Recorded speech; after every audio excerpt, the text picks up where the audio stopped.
Tafu daqs li kull waħda minna kbirna għax konna b'saħħitna, però kien hemm dak il-perjodi ta' Mart fejn aħna ma stajniex nirrapportaw għax-xogħol, jew meta konna żgħar ma konniex kapaċi mmorru l-iskola. Ġisem tagħna hekk huwa kostitwit suġġett tal-Mart. Ir-ruħ tagħna. Ir-ruħ tagħna wkoll għandha ħabta li nolew, noqorbu li Alla, ngawdu l-xirka tagħna miegħu, ħabta wkoll illi wkoll nitbedu minnu. Din hija l-esperjenza tagħna lkoll, l-Iskrittura tikkonferma din il-ħaġa, speċjalment miż-żewġ qarijiet li smajna dalgħodu, kemm nħabta li nabbandunaw lil Alla l-ħaj u naħsbu li kapaċi ngħaddu minn ajru, frattant m'għandux ikun hekk. Inevitabbli li l-ġisem tagħna se jċedi għall-Mart. Dika hija xi ħaġa li m'għandx għalfejn niddibattuha, però m'għandux għalfejn li aħna fir-ruħ tagħna nibirdu jew nitbedu minn Alla. Għalkemm nafu li fil-passat għandna forsi rekordju ta' irkadaturi ta' rigress fejn suppost bqajna mexxi l quddiem weħilna jew għar minn hekk iżżerżaqna lura. Però m'għandux ikun hekk. U rrid nisħaq din. Il-Kristjan normali huwa Kristjan li qed javvanza fit-tarif ta' Kristu, qed isir jafu aħjar, qed isib l-għaxqa tiegħu filli iservih, filli jagħti qima lill-Alla Trinità, filli qalbu tkun merfuqa kontinwament il-fuq fejn Kristu qiegħed fuq l-eminja tagħna. M'għandux ikun hekk, però l-esperjenza tagħna tgħidilna illi hekk u aħna jiena qed nassumi li forsi xi wħud minna ninsabu imwaħħlin u jeħtieġ li r-rota tal-fidi tagħna terġa' tibda ddur, terġa' tibda naraw progress. Illum se nagħti ritratt. Il-tobba jgħidulu diagnosi. Tajjeb meta jurik x'għandek. U jekk dan ir-ritratt jaqbel miegħek ma kif inti għaddej bħalissa, mal-andament ta' ħajtek bħalissa, allura kollok tammetti li inti rigressat. Li flok ma inti miex il-qudiem aktarx qiegħed tiżżerżaq lura. U għandi tal-inqas 10 indikazzjonijiet li bihom ħaniddeskrivu Kristjan li huwa rigressat. U l-ewwel waħda ċertament araw taqblux miegħi li meta wieħed mar lura fil-fidi tiegħu, l-ewwel qabel kollox bħal ma nafx għadhom x'għamlu għat-tobba ta' żmien illi meta jiġi jinvistak id-dar u jibda jagħmellek eżaminazzjoni fuq, l-ewwel ħaġa li jgħidlek ħan nara l-sienek. U toħroġ ma nafx fejn jagħmluha, ma nafx għadhom x'jagħmlu għallu fl-aħħar mill-aħħar, forsi xi ħaġa tal-antik. Ma apparentament l-sien jurik ħafna dwar l-istat fiżiku tiegħek. Intix b'saħħtek jew le. U l-istess ħaġa fir-ruħ. Ħan nara l-sienek. Allura l-ewwel ħaġa l-aktar evidenti għal Kristjan rigressat huwa li t-talb jonqos. Jekk ukoll ma jisparixxix għal kollox. Li jibda jissapporti ġurnata wara ġurnata, ġimgħa wara ġimgħa, illi jgħaddi mingħajr ma jirrikorri lejn Alla u leħħen qudiemu ir-ringrazzjamenti tiegħu, il-petizzjonijiet tiegħu, il-qima tiegħu, l-adorazzjoni tiegħu, l-interċessjoni tiegħu għal ħbiebu, l-familjar tiegħu, għal pajjiżu, it-talb jekk ma jisparixxix għal kollox, però jieħu daqqa lura. Jew jieħu daqqa serja lura. U jekk forsi ikompli ikun hemm xi ħin tat-talb forsi jkun malli tisbaħ tgħidlek it-talba maġla qabel tibda l-ġurnata jew forsi qabel tieħu bukkun fl-ofsinhar, terġa' tgħid talba qasira jew forsi qabel torqod, però kollox huwa formali, il-qalb mhix hemm.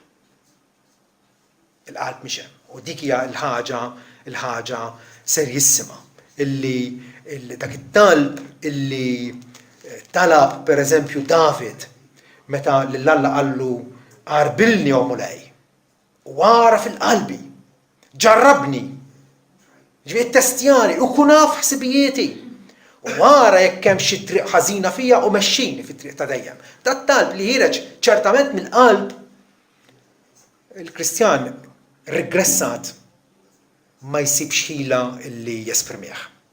It-talb huwa l-aqwa indikazzjoni fejn tinsab. Intix ta' kuljum regolarment qiegħed tfittex lil mulej privatament maħutek ukoll sabiex titolbu, sabiex issaħħaħ il-relazzjoni. Aħna nafu li żewġ ħbieb huma ħbieb għaliex għax tarhom kontinwament fil-kumpanija ta' xulxin u mhux hekk biss ma jitkellmu.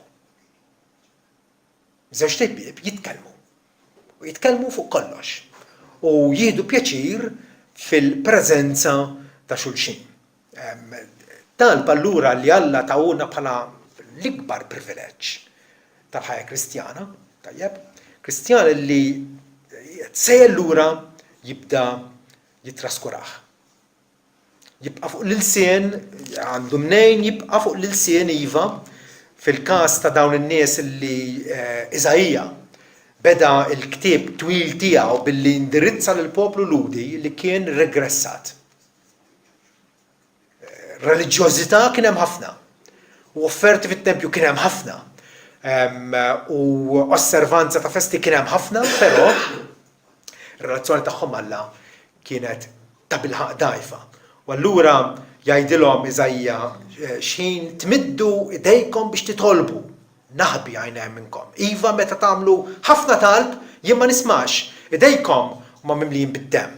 Ġifieri minħabba il-fatt illi meta l-bniedem iwarrab minn Alla u allura qiegħed jaħmel id-dnub, qiegħed jittollera d-dnub fil-ħajja tiegħu, l-ewwel ħaġa li jew ma titlobx, jew inkella tkompli titlob imma ikun sempliċement sillabi ħerġin minn fommok li għal Alla ma jiswewx hekk. Alla jaf il-qalb tagħna.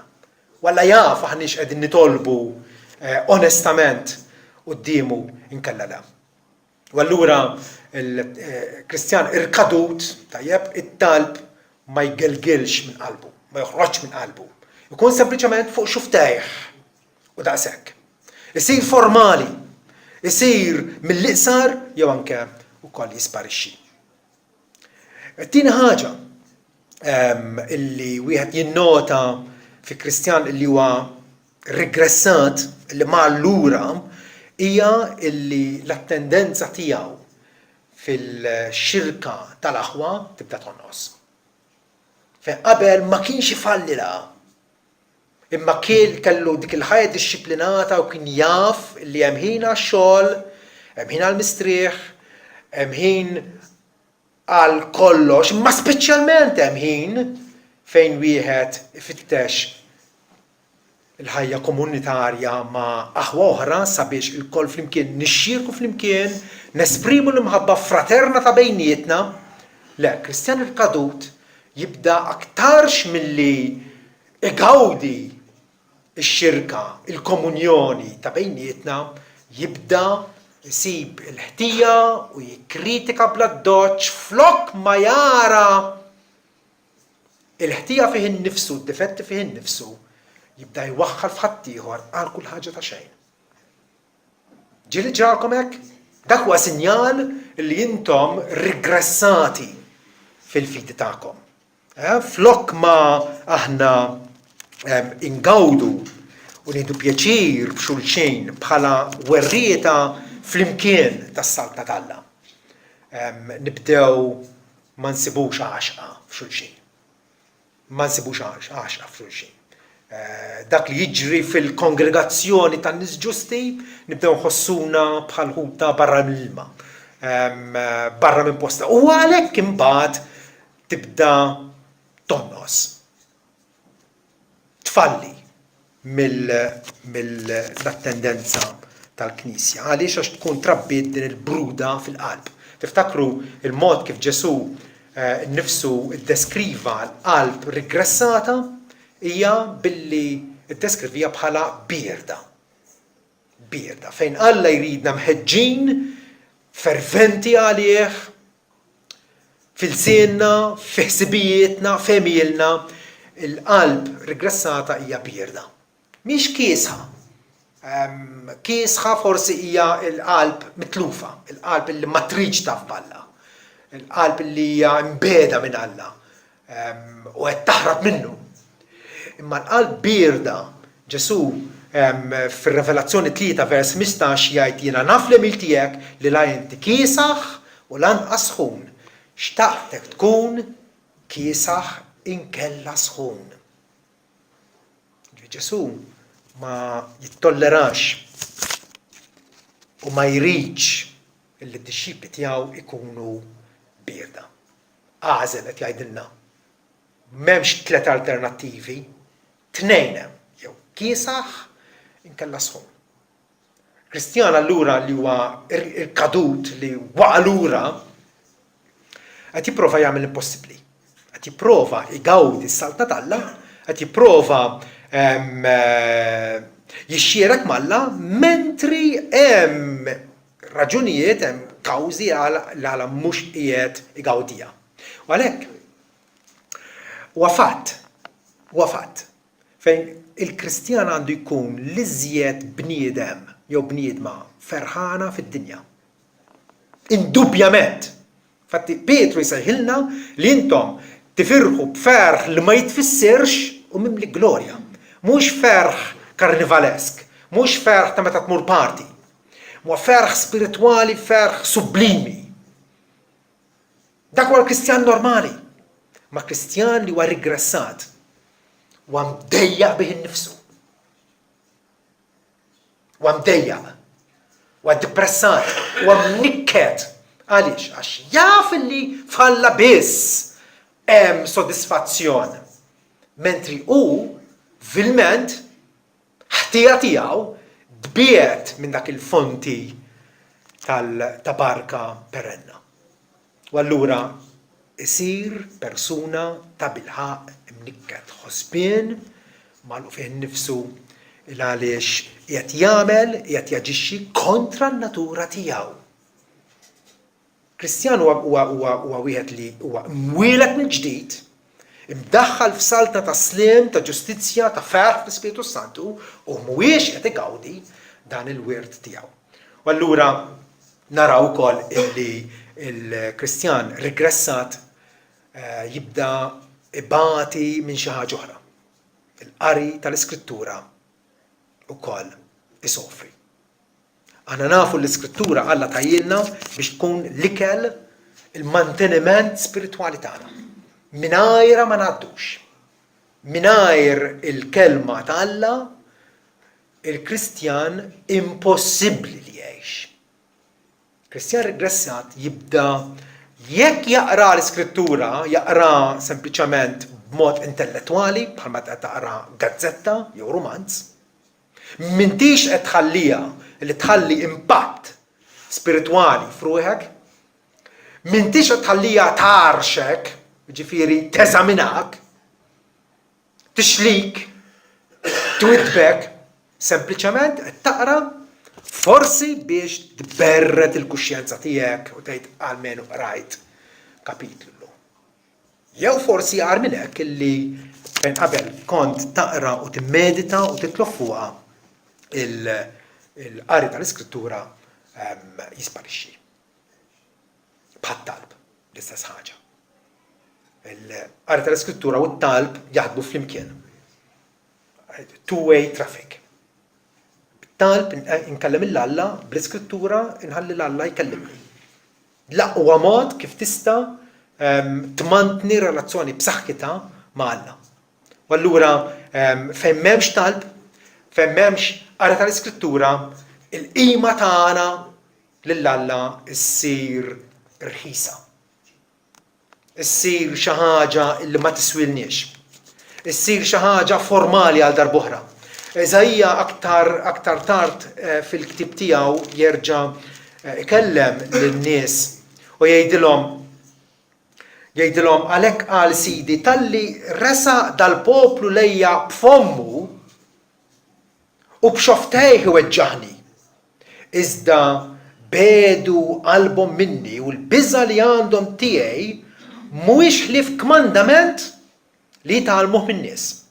Għalhekk ara jiena nkompli nagħmel fost dal-poplu emil tal-għaġeb.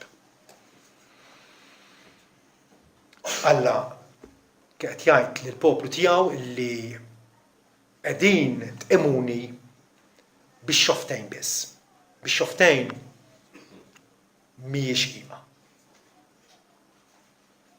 Il-qima tittoħroġ mill-qalb espressa bix-xoftejn iva, imma Alla jrid fuq kollox il-qlubna. U allura il-qima tagħna flok ma rroddu ħaj lill-Alla nibdew forsi wkoll nilmentaw kontrih kif qiegħed jimxi magħna hekk. Fil-Ġeremija fatti Alla jindirizza l-poplu jgħidlu xi ħtija sibtu fija biex tbettu minni. Hemm xi raġuni valida illi xi wieħed jew waħda minnha inwarbu mill-mulej għaliex stajna nikkritikaw xi ħaġa fih. Jew sibna xi raġuni għala m'għandniex inservuh.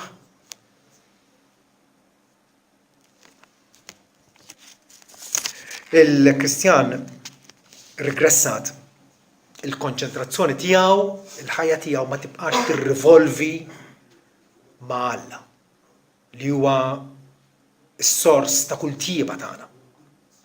Il-konċentrazzjoni tiegħu tibda tintefa' fuq ħwejjeġ oħra. Huma x'inhuma? Fuq ħwejjeġ oħra, sew huwa delizzji, sekk hija sara, tibda taħdem aktar, però basta mhux Alla. Eżajja jgħidilhom x'tiswir il-kotra tas-sakrifiċċji tagħkom jgħid il-mulej. Jiena mxabba bl-offerti maħruqa tal-bdabat bix-xaħam tal-bejja mimsemna. Jien ma jogħġbunix id-dem tal-oġġiela u tal-ħrief jew tal-bdabat. Ġifieri Alla li kmanda li jsiru tas-sakrifiċċji. Alla kmandhom, vera, permezz ta' Mosè mill-antik. Għaw qed jgħidilhom jiena xabbawni dawn is-sakrifiċċji. Għaliex il-poplu kien qiegħed joffrihom biex min għalih jissolliva il-kuxjenza tiegħu. Kienu nies violenti, nies ħżiena, nies immorali. U frattant kienu esperti. U kienu ħerqana fil-li joffru is-sakrifiċċji. Alla qalilhom maqfuhom dawn, ma rridhomx aktar. Meta il-konċentrazzjoni tagħna tintilef minn fuq Alla, Ġesu jsir persuna barranija għalina. X'inhu Kristjan huwa wieħed li għandu relazzjoni ta' mħabba mal-ħalli tiegħu. Vera le? Li Alla laqana fil-preżenza tiegħu tajjeb, iġġustifikana u issa qiegħed jissantifikana, qiegħed iqaddisna, qiegħed jagħmilna aktar nixbħu lil Ġesu. U allura id-dixxiplu huwa wieħed li qed jimita lil Sidu Ġesu, qed jikkupjah. Bħalma Ġesu mexa nimxu aħna wkoll. Però il-Kristjan regressat jiġifielu illi Ġesu jsir persuna barranija għalih. Għal darb'oħra l-aqwa stampa jagħtilna Ġesu nnifsu meta lill-Kristjani regressati mhux lin-nies mitlufa qed jitkellem, ara ma taħsbux. Jitkellem in-nies li jafuh, nies huma salvati però qed iwarbuh. U jgħidilhom ara jien qiegħed fil-bieb u nħabbat. Jekk xi ħadd jisma' leħni u jiftaħ il-bieb jiena nidħol għandu. U niekol miegħi u jiekol jiena niekol miegħu u jiekol miegħi. Ġesu fuq barra.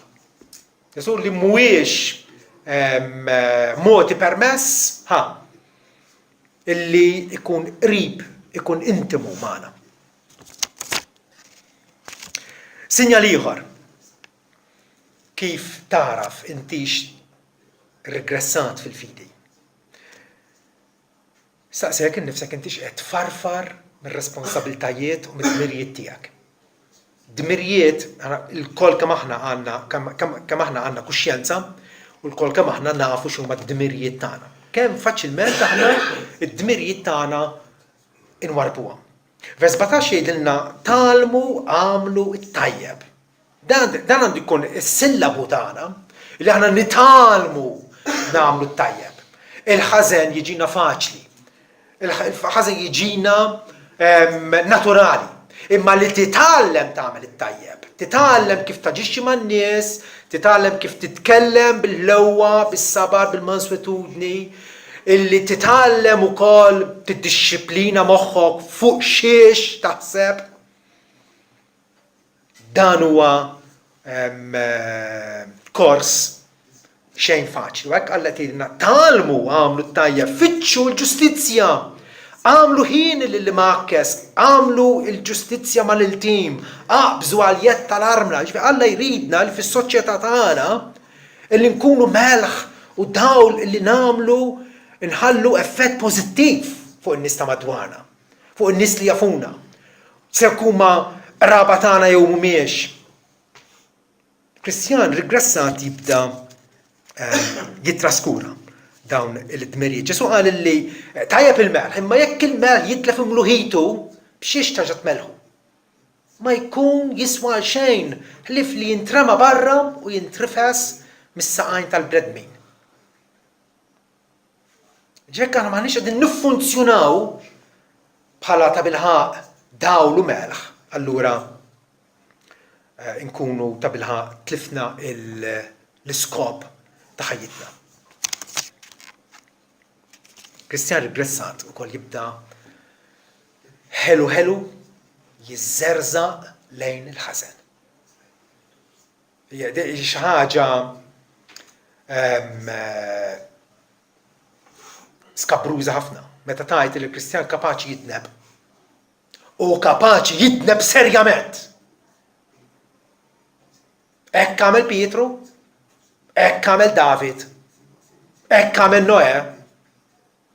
Meta dimbu serjament. Kristjan regressat jiżżerżaq lejn il-ħażen, Eżajja jgħid inħasslu mela tnatfu, neħħu l-ħażen ta' jmielkom quddiem għajnejja, iqfu mill-ħażen. Alla qed jindirizza dal-kliem lil niesu li huma regressati, li tbedu minnu. Amen, fid-dera kienu kolossew, qegħdin imorru qed jattendu t-tempju, qed joffru sakrifiċċji, qed jagħmlu ħafna tal, però kien kollox finta. Kollox finta. Kollox għal wiċċ ħaddieħor.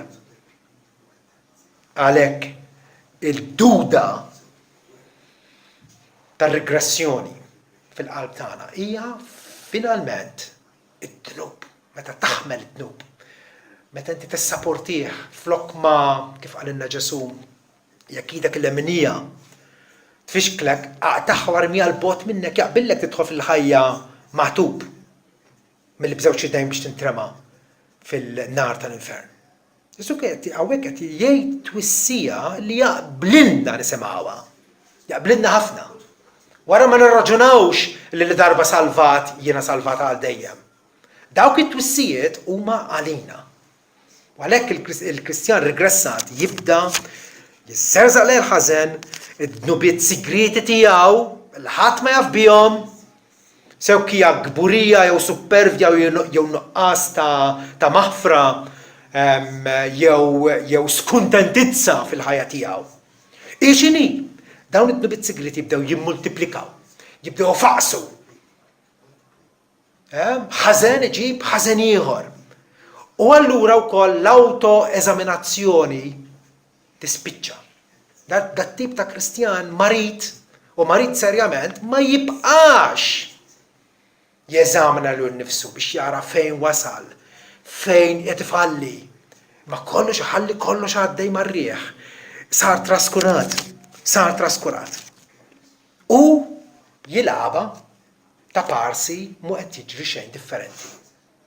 Ġieli kellkom din l-esperjenza? Illi tibdew tibirdu U tibdew tikkonvinċu lil konfuskom li qed jiġi xejn differenti. Kollox għadu normali. Kollu prova, kif qal Ġeremija, l-qalb umana hija qarrieqa u marida għall-mewt. Kemm kapaċi nisimgħu minn qalbna flok ma nħallu il-kelma talla tixlina, takkużana, turina għal xaħna ta' bilħaq. Ġeremija 2, vers 35 jgħid inti għad jien blaħtija ta' bilħaq l-għada b'talla dar minni Alla ma għadux irrabjat kontra tiegħi. Ara, jien ser resqek għal ġustizzja, għal ġudizzju tal-li qed ma tnibġ. Kristian regressat jibda jgħid ma kollox normali, kollox għadu għaddej. Kif is-soltu. Il-qerq spirituali nafu li x-xitan jagħti s-sem tiegħu biex jitħabbina biex jingannana. Jekk hemm xi ħadd, jekk hemm personaġġ fl-Iskrittura li hu motu lilna bħala Kristjan jew bħala raġel talla illi flok ma għamel progress irregressa u Lot, in-neputi ta' Abram. Lot ħareġ minn Ur tal-Kaldej ma' tieħu beda tajjeb. Brillanti kienet il-bidu tiegħu. Ġenesis 13 vers 12 jgħidilna mbagħad li darba u Abram ftehmu biex jinfirdu minħabba li kellhom ħafna mrieħel ħalli jkun jistgħu jiraw mal-affarijiet tagħhom. Abram għammar fl-art ta' Kanaan u Lot għammar fil-bliet tal-Wittja li hu għażal għalih innifsu. Il-bliet tal-Wittja u waqqaf it-tinda tiegħu lejn Sodoma. Tafu intom Sodoma, Gomorra u 3 bliet oħra kienu bliet faħxin, immorali. Għadkom ma smajtu xejn, x'tip ta' bliet kienu. Alla kellu jqeridhom b'nam is-sema. Il-għaliex kienu tħassru għal kollox. U Lot hawnhekk għamel l-ewwel pass lura. Billi mar jammar waqqaf it-tinda tiegħu lejn Sodoma. Qrib ta' Sodoma. Aktar qudiem naqraw kapitlu 14 vers 12.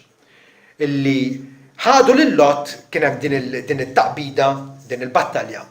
Lot ittieħed priġunier, ħadu lil Lot binħu Abram li kien joqgħod f'Sodoma. U ġidu u telu. Ġifieri għaddew xi snin, Lot ma baqax qrib Sodoma, imma daħal f'Sodoma. Passi ħollura. Ma mbagħad l-għar hija f'kapitlu 19 jerġgħu għaddew xi snin fejn naqraw illi Lot kien mexxej f'Sodoma. Mhux sempliċement ċittadin, beda riesaq lejn Sodoma, daħal ġo Sodoma u issa irid jiggverna fuq Sodoma. Daqshekk kapaċi il-Kristjan jirregressa. Fejn hawn jgħidilna in-nies qegħdin, in-nies ta' Sodoma qegħdin jikkritikaw jgħidulu warbilna. U reġgħu qalu da ġie bħala barrani u qiegħed issa jagħmilha ta' mħallef. Meta tant titħallat mad-dinja li ssir parti mid-dinja. Xi ħaġa terribbli. Lot huwa mod li jenna bħala eżempju ta' bniedem ġust Pietru hekk isejjaħlu fl-ittra tiegħu, fit-tieni ittra tiegħu. Bniedem ġust illi kellu qalbu itturmentata kuljum meta ra l-ħażen tan-nies ta' madwaru. Kien bniedem talla, però kien qed jgħix bħalli kieku mhuwiex. Dak huwa l-Kristjan regressat per eċċellenza. Twissija għalina l-koll, għaliex aħna nafu li ma tistax isservi lill-Alla u d-dinja. Ma tistax isservi l-Alla u lill-Mammona. Ħadd ma jista' jaqdi żewġ sidien. Għaliex għax jew jobgħod il-wieħed u jħobb il-ieħor, jew jistkerraħ il-wieħed u jkun devot lill-ieħor. Ma tistgħux taqdu l-Alla u lill-Mammona. Mammona tfisser materjaliżmu, flus, għana. Għażel li minti tisservi. u xliek innifsek billi tibni imperu għalik innifsek femmin għalik inti autosuffiċenti li ma joqsok xejn u m'għandek bżonn ta' ħadd jew inkella inti x'asservi lil Alla u ħatgħix fil-ken tiegħu u bħala il-refuġju tiegħek. Ġesu fatti jgħid li il-raġuni l-għala qalbna tkun diviża tispiċċa li rridu naqdu l-passjonijiet tagħna nfusna u fl-istess ħin rridu naqdu l-Alla xi ħaġa impossibbli, jgħidilna li hija proprjament din. Għax għajnejna l-għajn tagħna ma tkun singla.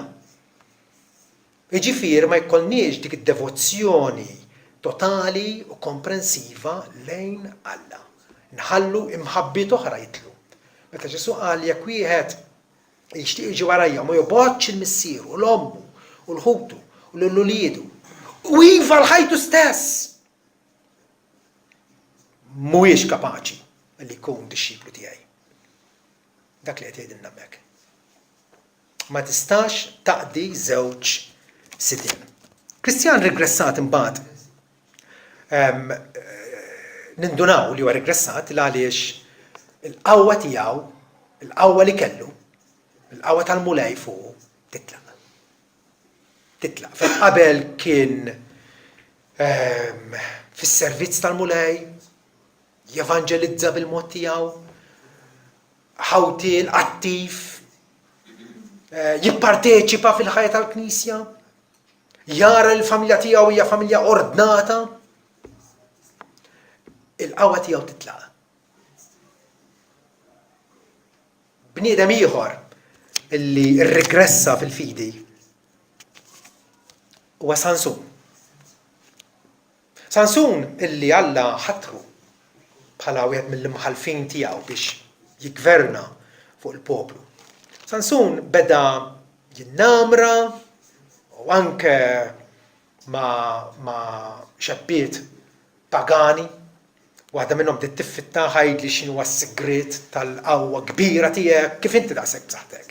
U kull darba jgħaddi ħajta jikdbilha. U darba tant iffittatu li għalilha s-sigriet jekk taqtali xari insir bniedem bħall-oħrajn. Ta' saħħa normali. U dina gżatu li l-Filistin marru fuqu, għatawlu xaru, u dana stembaħ u qal ħanamel bħal dari, ħanamel bħal ma s-soltu namel, intajjaru minn fuqi u neħles. Imma ma ndunax li l-qawwa tiegħu telqet minn fuq.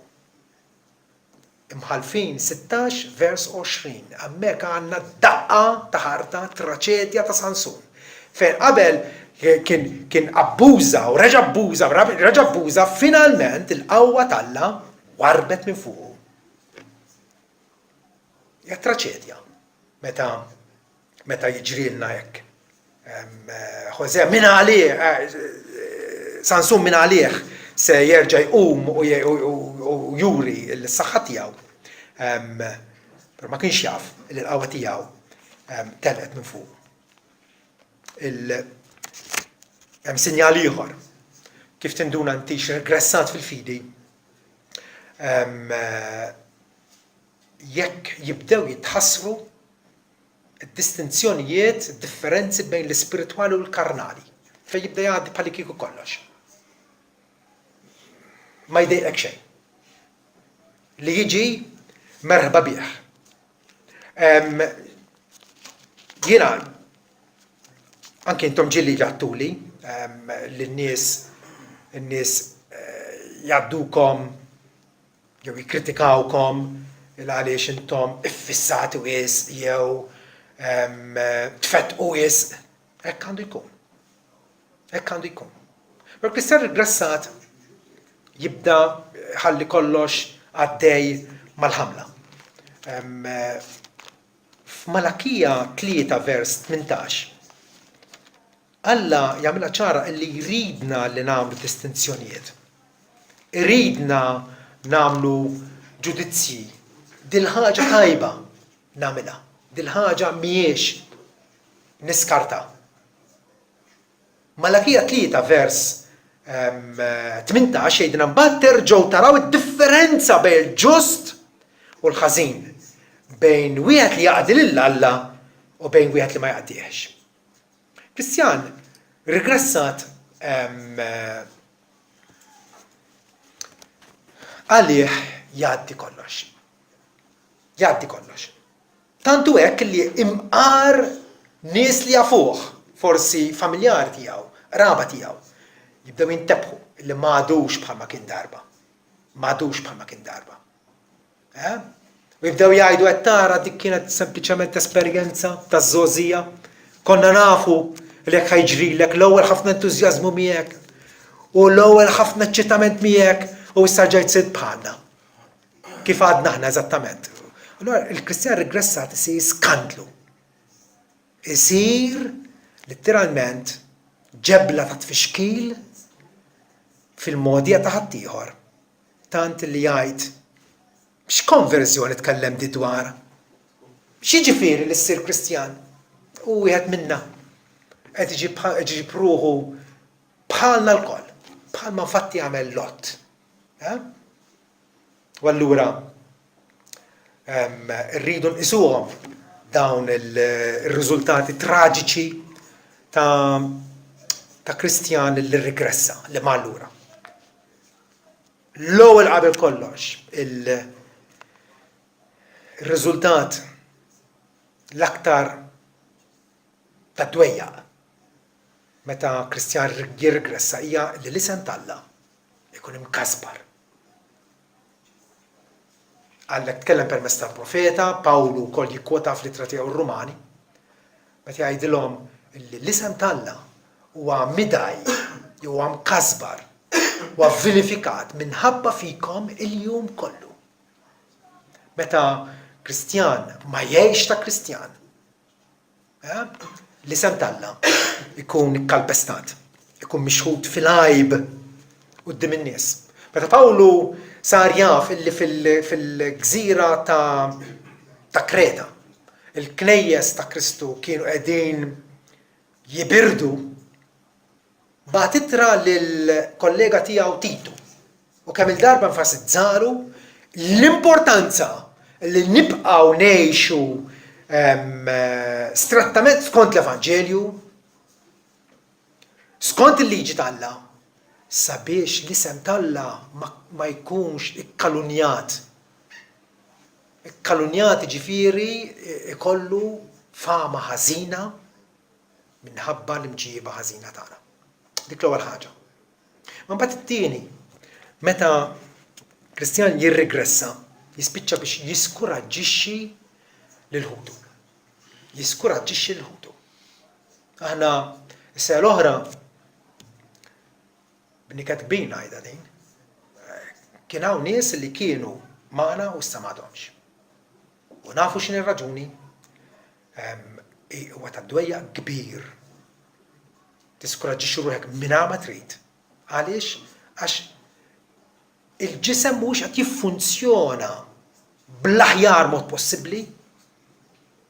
Pawlu jagħmilha ċara meta jispjega l-ħajja tagħna bħala awli tal-Alla. Fil-Korintin fejn jgħid illi jekk isofri membru wieħed, imqar membru wieħed isofri. Isofru miegħu il-membri kollha. U jekk membru wieħed ikun mod ġieħ, il-membri kollha jifirħu miegħu. Jiġifieri għal ġid jew għad-deni qegħdin ninfluwenzaw il xulxin. Meta għandek Kristjan li regressa illi inqata' mill-ħajja tal-fidi. Kulħadd toħossa. U dinja naħseb jiena raġuni l-għala jekk ta' bilħaq dawk minnkom illi qegħdin iżommu xirka ħelwa u xirka regolari u qegħdin taqduh mill-qalb, ma tistax ma tagħlix u ma titbekkiex, ma tiddejjaqx meta taf illi hemm xi aħwa jew imqar wieħed li mhuwiex qiegħed mhix id-dritt skont is-sewwa tal-Evanġelju. Ġeremija ġralu. Ġeremija għadda prattikament ħajtu miż-żogħżija tiegħu minn Alla sejjaħlu bħala profeta, ma kellux xi ħajja feliċi. Fatti nafuh bħala l-profeta Bekkej. Profeta li kemm il-darba jesprimi d-dwejja tiegħu. Għaliex? Għaliex? Minħabba l-apostasija tal-poplu tal-Alla. Li Iżrael kien qed jabbandunah lill-Alla. Kien qed jitbiet minnu. U Ġeremija kien kull darba iċanfarhom, kull darba jwissihom, kull darba jiftilhom għajnejhom. Hawnhekk jgħid minħabba l-ksur ta' bint il-poplu tiegħi jiena imweġġa qed jgħid. Imweġġa, ma tistax ma tkunx. Ma tistax ma tkunx. Alla li sejħilna l-glorja tiegħu illi impattulu il-grazzja tiegħu bl-ardità, bil-viltà u bl-ingratitudni tagħna. Alla li ma ħafirix l-istess ibnu ma taħlina l-koll impattulu billi aħna nitbedu minnu. Għalhekk Ġeremija qed jgħid jiena mweġġa, qalbi sewda. It-twerwir ħakimni, li kienet ras is-sirilma qed jgħidha. Araw, forsi qed jesaġera, hawnhekk ma naħsibx. Hawnhekk għandek bniedem illi jħoss għal sħabu. Li ras is-sirilma u għajnejja għajn ta' dmuħ biex nibki naru lejl għal maqtulin ta' bint il-poplu tiegħi. X'waħda din? Għandek bniedem literalment huwa mdejjaq u għad ippressat għaliex għax qed jara lil sħabu, nies tal-istess nazzjonalità tiegħu, nies li fuqhom hemm l-isem tal-Alla imsejjaħ, Iżrael, u qed jarhom tant inkonsistenti għas-sejħa tagħhom. Alla għalhom intom se tkunu l-unur u l-ġieħ tad-dinja. U kienu saru bħad-dinja. U allura ma jistax ma tgħalix. Ġeremija kemm il-darba appella lill-mulej, talab il-mulej biex intervjeni, biex ifejja r-rigress. U Alla kapaċi fejju r-rigress. Ta' kull individu, ta' kull wieħed minn uliedu. U kif jibda biex ifejqu? Billi jpoġġiha fil-qalb ta' niesu illi warbu minnu sabiex ifittxuh. M'hemmx għalfejn tmur għand psikologu, m'hemmx għalfejn tmur għand ħadd. Dur lura lejn Alla. Dur lura lejn Alla. Rimedju faċilissimu, dak u dak biss ir-rimedju. Imma li mill-grazza tiegħu nkunu kapaċi wkoll li ngħidulu sabiex jirrestawra lir-ruħna. David ma kienx raġel għal palla, ċertament. Vera? David li kiteb il-mulew għar-raj tiegħi xemej qosni f'merat kollhom dura jmidni, il-ħatar tiegħu l-aslux tiegħu wensuni. Mejda jifrex qudiem l-edewa tiegħi, rasi jidlik li biż-żejt. David li feraħ f'Alla, iċċelebra l-biberja tiegħu m'Alla. Alla nnifsu sejjalu raġel għal qalbi. Però kien l-istess raġel ukoll illi kien kapaċi wkoll jirrigressa minn Alla. U f'Salm 41, Salm ieħor tiegħu, vers 4 jgħid, jiena qed omulej ħenna lija fejjaqli lir-ruħi għax nibt kontra tiegħek. L-istess David li kiteb il-mulej war-raj tiegħi. Ħenna lija fejjaqli lir-ruħi. Fejjaqli lir-ruħi. David kien jaf, almenu kien jaf għand min għandu jmur. U jekk kienu wkoll li kiteb Salm 119 ma nafux, jista' jkun. L-ittwal Salm, illi jiċċelebra l-kelma tal-Alla u l-ħbiberija tagħna mal-Alla u r-relazzjoni tagħna mal-Alla. Fil-linitax u fil-liġi tiegħu, fl-ordinanzi u l-istatuti tiegħu. Salm meravigliuż, l-aħħar sentenza tiegħu. L-aħħar sentenza tiegħu. Jispiċċa biex jgħid jiena ħriġt mit-triq bħal naġa mitlufa. Aħna n-naġ tal-mera tal-Alla vera, kapaċi niġġerraw, kapaċi noħorġu barra mit-triq. Nintilfu. It-tama tagħna li hemm raj tajjeb li ma jitlaqniex. Raj tajjeb li kapaċi juħsieb il-merħla tiegħu. Ħriġt jien mit-triq bħal naġa mitlufa Omolej fittex il-qaddej tiegħek. Fl-istat fejn kien rigressat da, imbiet minn Alla, ġieħ li jitolbu fittex il-qaddej tiegħek għax jien ma ninsiex il-kmandamenti tiegħek. Ġifittama għal-Kristjan u illi la darba u għamwilet mill-ġdid. La darba u moti ħajja ġdida minn fuq. Ma jistax ma jħossux mikdud fih nifsu, imdejjaq bih nifsu, sakemm hu qed iwarrab il-kmandamenti tal-Alla. U għalhekk qed jgħidluha fittex il-qaddej tiegħek għax jien ma ninsiex il-kmandamenti tiegħek. U dik hija proprjament it-tama tagħna li se ninvestigawha aktar fid-dettall jekk Alla jrid il-ġimgħa d-dieħla. Amen.